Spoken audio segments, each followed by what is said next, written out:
Hi. അപ്പോൾ ഞാനും സുജിയും കൂട്ടിയിട്ട് നമ്മളെ വേലായുധേട്ടൻ്റെ കടയിൽ ഒന്ന് കയറിയതാണ്.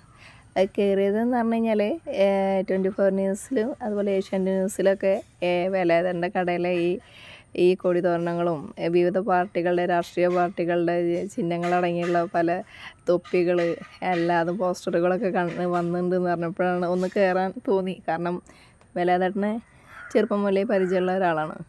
തട്ടാമ്പടി ഭാഗത്ത് ആണെങ്കിലും വീട് ആ ഭാഗത്താണെങ്കിലും കൂടിയിട്ട് ഞങ്ങളുടെ നാട്ടിലൊക്കെ ആയിട്ട് വന്നിരുന്ന എപ്പോഴും ഇടയ്ക്കിടയ്ക്കൊന്ന് കണ്ടിരുന്ന കോൺഗ്രസ് ആ ഒരു ഇത് കാരണം വേലായുധേട്ടനെയും കൂടി കാണാലോ എന്ന് വെച്ചിട്ട് തന്നെയാണ് ഞങ്ങൾ ഈ കടയിൽ കയറി. പക്ഷേ വേലായുധേട്ടൻ ഉണ്ടായിരുന്നില്ല ആ സമയത്ത്. എങ്കിലും ഞങ്ങൾ ഇതൊക്കെ കണ്ട് ഇതിന് കീ ചെയിനാണ് കുറേ നല്ലൊരു ഭംഗിയായിട്ട് തോന്നി. അതുപോലെ തൊപ്പികൾ നല്ല രസമുണ്ടായിരുന്നു കേട്ടോ. എന്തായാലും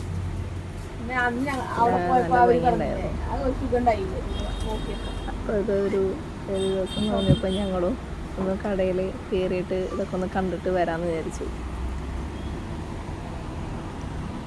അപ്പോൾ ഇതിങ്ങനെ കാണുമ്പോൾ ഒരു പ്രത്യേക ഭംഗി കാണുമ്പോൾ കളറുകൾ ഇങ്ങനെ കാണുമ്പോൾ നല്ല ചുവപ്പ്, പച്ച, നീല, ഓറഞ്ച് നല്ല രസമുണ്ടല്ലേ. ഇത് എന്തിന്റെ കൂടെ ഫ്രീ എന്താ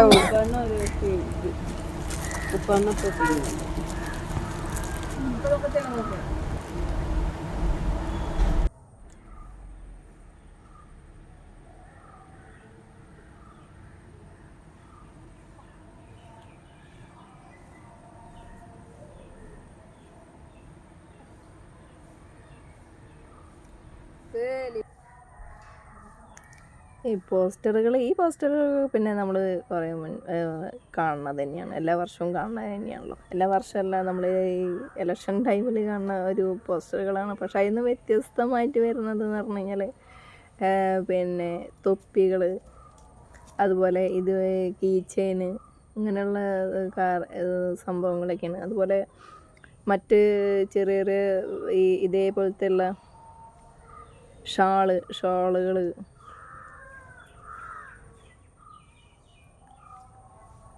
ഇങ്ങനെ ഇരിക്കുന്നത് കാണുമ്പോൾ അതിനൊക്കെ എല്ലാം കളർഫുള്ളായത് കൊണ്ടാണ് അതിനൊരു അട്രാക്ഷൻ തോന്നുന്നത്.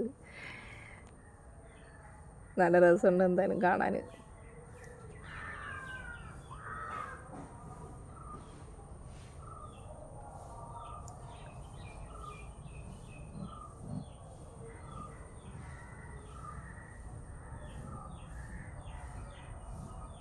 അത് വേലായുധേട്ടൻ്റെ ഒരു ഫാൻസി ഷോപ്പ്, ഗിഫ്റ്റ് ഐറ്റംസ് ഒക്കെ കൂടിയുള്ളൊരു ഷോപ്പാണ് കേട്ടോ.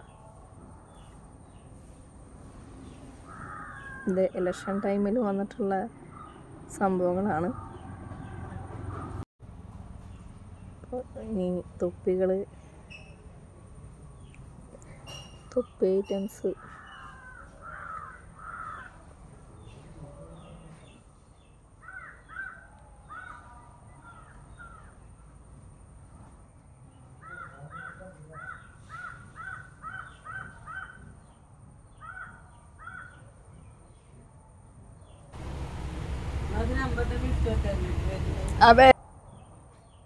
ഞങ്ങളിതൊക്കെ കണ്ടിട്ട് ഇനി പോവുകയാണ്. വേലായുധേട്ടനെ കാണാൻ പറ്റിയില്ല.